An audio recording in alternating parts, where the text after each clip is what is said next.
The Buderim Foundation is a philanthropic trust assisting a wide range of groups and organisations right across Buderim. Speaking today with Professor Paul Clark, and Paul Clark is the chair of the Buderim Foundation.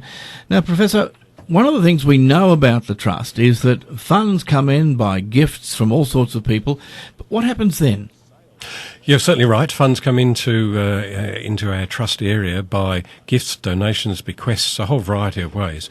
And once they are into our trust area, we essentially do not spend them. Instead, we invest as wisely as we can to give us an income stream so that we can make our grants and other support programs available to people.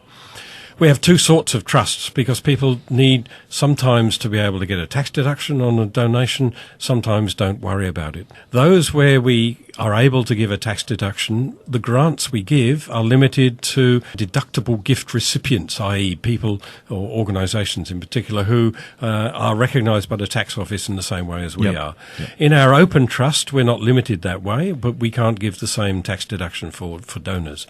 But the open trust means that we can make our grants available to any organisation who we think is appropriate for grant giving. So do you have advisors available to folk who need to know which is the best way to do it?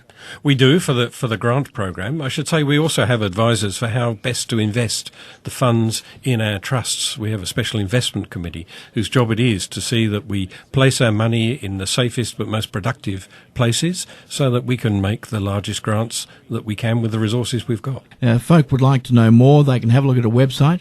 They can indeed. It's at www.buderimfoundation, all one word, .org.au. That's a good starting point. The Buderim Foundation is a foundation for the future.